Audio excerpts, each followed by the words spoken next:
South India shopping mall లో Kanchi Weaver society వారి ఆధ్వర్యంలో కంచి శారీ మేళా 1,00,000కు పైగా కంచి చీరలు exhibition and sale. Kanchi saris పై 30% తగ్గింపు. 3 కోయంబత్తూర్ శారీస్ 6,995 రూపాయలు. బ్రైడల్ శారీస్ పై ప్రత్యేకమైన ఆఫర్లు. 2 పల్టీ శారీస్ లేదా 2 సమ్మర్ కాటన్ శారీస్ 398 రూపాయలు. 2 రేంజల్ శారీస్ లేదా 2 సూరత్ బ్రొకేట్ శారీస్ 450 రూపాయలు. 2 లెగ్గింగ్స్ 595 రూపాయలు. స్ట్రైట్ ప్యాంట్స్ పై 50% తగ్గింపు. 4 బాయ్స్ టీ షర్ట్స్ లేదా షార్ట్స్ 550 రూపాయలు. Girls skirts, boys pants, boys cotton capris పై 50% తగ్గింపు. మెన్స్ వేర్ బ్రాండెడ్ షర్ట్స్ లేదా pants flat 50% off. Buy 1 30% off. Buy 2 40% off. ఇంకా మరెన్నో అద్భుతమైన ఆఫర్లు మీకోసం. South India shopping mall, Patel road, కొత్త బస్టాండ్ దగ్గర, కడప. ప్రొద్దుటూరులో వేడెక్కిన రాజకీయం. మాజీ ఎమ్మెల్యే రాచమల్లుపై టీడీపీ మాజీ ఇన్ఛార్జ్ జీవి ప్రవీణ్ కుమార్ రెడ్డి తీవ్ర విమర్శలు. ప్రసాద్ రెడ్డి గారు ఆయనకు తెలివిండి మాట్లాడతాడో, తెలివి లేక మాట్లాడతాడో, సబ్జెక్టు తెలుసుకొని మాట్లాడతాడో, తెలియకుండా మాట్లాడతాడో, లేదు తనకు వైఎస్ఆర్ పార్టీలో జగన్మోహన్ రెడ్డి దగ్గర టర్మ్స్ తగ్గిపోయినాయి కాబట్టి కడప జిల్లాలో రాచమల్లు అనే వ్యక్తి ఒకడు ఉన్నాడు, రాష్ట్ర అధికార ప్రతినిధి ఇచ్చినాం కాబట్టి ఇంకా నోరుంది కదా అని చెప్పి ప్రెస్ మీట్లు పెట్టి మాట్లాడుతున్నాడు. ఓటు చోరీ జరుగుతుంది, ఓట్లు తీసేస్తారు, ఐటీడీపీ సంబంధించిన వాళ్ళు ఓట్లు తీసేస్తారని మాట్లాడినాడు. అసలు రాచమల్లు శివప్రసాద్ రెడ్డి గారికి ఫస్ట్ తెలియాల్సిన విషయం ఏంటంటే, ఐటీడీపీ అనే వింగు మా పార్టీలో ఓన్లీ సోషల్ మీడియాలో ఐటీడీపీ ప్రొద్దుటూరు ఒక పేజ్ ఉంటుంది. ఈ నియోజకవర్గానికి సంబంధించి ఐటీడీపీలో 10 మంది సభ్యులు ఉంటారు. వాళ్ళు సోషల్ మీడియాలో యాక్టివ్ గా ఉండి పోస్టింగ్స్ పెడతారు. ఇప్పుడు ఐటీడీపీ ప్రొద్దుటూరు ఎగ్జాంపుల్, ఇప్పుడు మేము ఏదన్నా నీ మీద ప్రెస్ మీట్ పెట్టినాం, లేదా ఏదన్నా ప్రజలకు ఉపయోగపడే కార్యక్రమం చేసినాం, ఆ కార్యక్రమాన్ని ఐటీడీపీ సభ్యులు ప్రజల్లోకి సోషల్ మీడియా ద్వారా విస్తృతంగా తీసుకొని పోయే విభాగం అది. దానికి అసలు ఓటర్ల దానికి సంబంధమే లేదు. నీకు మతిని మాట్లాడతావో, మతి లేక మాట్లాడతావో, లేదుగా నువ్వు ఓడిపోయినావు, ప్రజల చేత రాజకీయంగా సమాధి కట్టబడినావు కాబట్టి ఆ డిప్రెషన్ ఫ్రస్ట్రేషన్ మాట్లాడుతున్నావు అర్థం కావడం. ఐటీడీపీకి ఓట్లకు సంబంధం లేదు, ఫస్ట్ తెలుసుకో. రెండోది, చీటికి మాటికి 2 ఏళ్ళైంది నేను అవినీతి చేసింటే సిబిఐ ఎంక్వైరీ పోయింది, ఏదో కడ్డీలు కొట్టేచ్చే సిబిఐ ఎంక్వైరీ అంటున్నావు కదా. మహర్షి స్కూల్ సిబిఐ ఎంక్వైరీ అడుగు, ఎస్ఎస్ మాల్ ఉంది సిబిఐ ఎంక్వైరీ అడుగు నీ అవినీతి, డిఏడబ్ల్యూ కాలేజ్ ఉంది నీ అవినీతి. ఈ మూడింటి మీద ఏం సిబిఐ ఎంక్వైరీ అడగవే? అంటే నీకు ఏదో ఒకటి నోటికి ఏదొచ్చేది. గతంలో అంతే, ఎమ్మెల్యే ఉన్నప్పుడు ఈ నుంచి వైజాగ్ పరిగెత్తా పోయి సిబిఐ ఆఫీస్ కు పోయి నేను లెటర్ ఇచ్చి వచ్చిన లోపల ఒక లెటర్ బయట చూపించావు. నేను తీరా కనుక్కుంటే ఆ లెటర్ లోపల ఇలేదంట, వేరే లెటర్ ఏదో ఇచ్చి బయటకు వచ్చి ఈ లెటర్ చూపించాడు, ఇది నేను ఇచ్చిన. ఎన్ని రోజులు ఈ గిమ్మిక్కులు, ఈ మోసాలు, ఈ టక్కర్లు, ఈ అబద్ధాలు, ఏదో ఆ ప్రెస్ మీట్ లో మాట్లాడే మాటలు ఏంది? ఇళ్ల స్థలాలకు సంబంధించిన మహిళలు ఏందో వాళ్ళ మూత్రం తాగుతా, ఏందా మాటలు? సంస్కారం ఉండి మాట్లాడుతున్నావా? నీకు సంస్కారం లేదా? ప్రొద్దుటూరును పరువును రోడ్డుకేసి అల్లరి చేస్తావు. మా పొద్దుటూరు భాష అయితే ఇదని ఎందుకు చెప్తావు? అంటే ఇంకా నువ్వే పొద్దుటూరుని దిగజార్చేదానికి ఉన్నావు. బంగారులో గోల్డ్ పొద్దుటూరుగా ఉన్నింది. మైసూర్ నెంబర్ 1 దసరా ఉత్సవాల్లో మైసూర్ తర్వాత పొద్దుటూరు నెంబర్ 1 ఉంటే దీన్ని అన్నిట్లను తీసేసి మరో మకావు చేసినావు పొద్దుటూరు. గ్యాంబ్లింగ్, మట్కాలు, నీ హయాంలో గ్యాంబ్లింగ్లు, మట్కాలు, జూదాలు, విపరీతమైన అసాంఘిక కార్యక్రమాలన్నీ పొద్దుటూరులో చేపించి అప్పుడు పేరు పోగొట్టినావు. ఇప్పుడు ప్రతిపక్షంలో ఉండి ఇది పొద్దుటూరు భాషలో చెప్తా ఉన్నా అంటే ఏంది? పొద్దుటూరు భాష అనేది అంత నీచంగా నీకు కనపస్తుంది రాచమల్లు. ఇక నోరుంది కదా అని చెప్పి నీ ఇష్టం వచ్చినట్టు పొద్దుటూరు మాట్లాడతావా?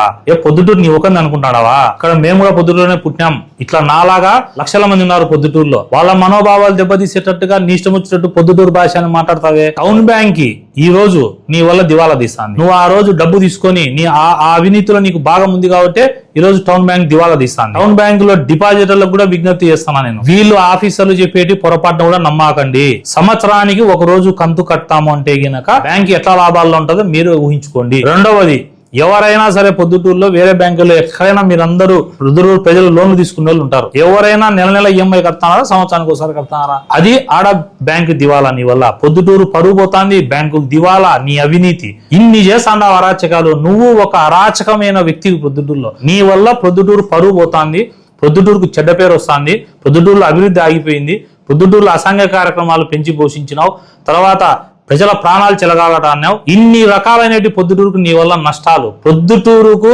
నేను చెప్పాలంటే నువ్వు ఒక శని. ఎప్పుడు విముక్తి అవుతుందా అనుకుంటున్నారు, ప్రజలు నీకు విముక్తి చేసినారు.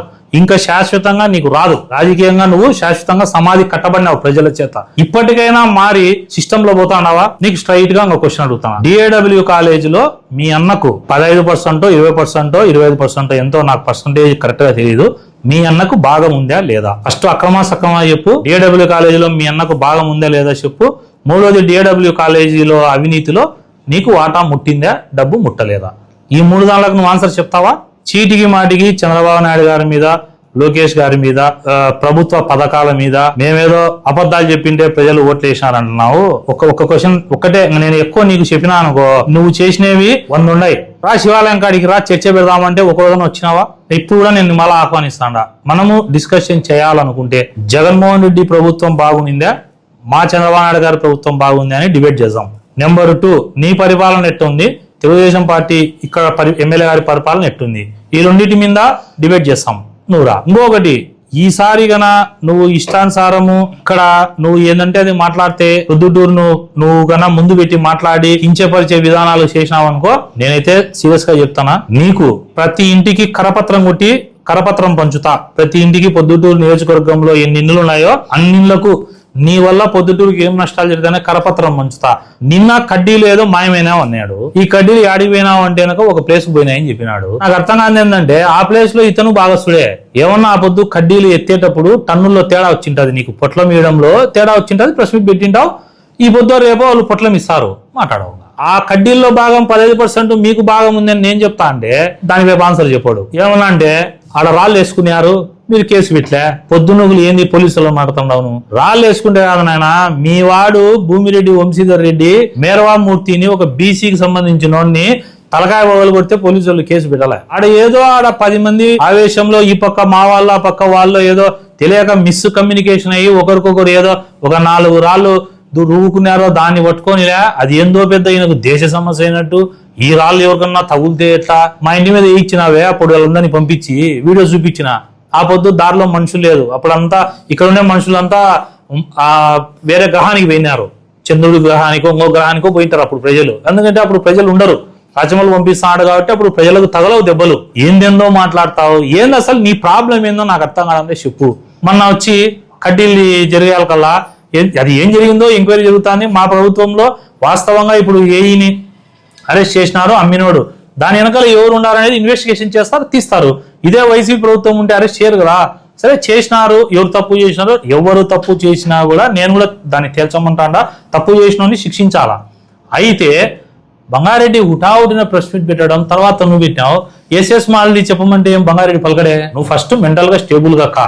ఎందుకు కమ్మంటానా అంటే ప్రతిపక్ష నాయకుడు అనేవాడు, ప్రతిపక్ష పార్టీలో ఉండేవాడు నిజమైన ప్రజా సమస్యల్ని అడ్రస్ చేస్తే గనక వాటిని ప్రభుత్వం దృష్టికి పోతే మా చంద్రబాబు నాయుడు గారు ప్రతిపక్షంలో వాడు మంచి చెప్పినా కూడా చేసే మంచి మనసుండే వ్యక్తి. కాబట్టి నువ్వు ఆ లైన్ లో ప్రయాణం చేయి. మంచి ప్రతిపక్ష నాయకుడు ఆయన రావాలని కోరుకుంటాడా. ఇది పొద్దులు ప్రజలు గమనించాలని చెప్పేసి కోరుతా. రాచమల్లు ప్రసాద్ రెడ్డికి ఎందుకు తెలుగుదేశం పార్టీ మీద ఆయన మాట్లాడుతూ ఉన్నాడంటే దానికి కూడా నేను క్లియర్ గా చెప్తాను పొద్దులు ప్రజలకి. అతను ఓటమిని జీర్ణించుకోలే, 1. 2, అతను ఇంకా మారలే. మనిషి దెబ్బ పడినప్పుడు మారాలా, కానీ ఇతను ఇంకా దిగజారిపి అంటే అది గొడ్డలి పార్టీ కాబట్టి ఆ పార్టీలో ఉన్న వాళ్ళు ఎవరు మారరు, ఇతను కూడా మారాడు. నేనేం కోరుకుంటున్నా అంటే ఇతని వల్ల పొద్దుటూరుకు చెడ్డ పేరు వస్తుంది. ఆ చెడ్డ పేరు రాకుండా ఉండాలంటే ఇతనికి మెంటల్ గా ట్రీట్మెంట్ ఇప్పించాలని చెప్పేసి కోరుతాను.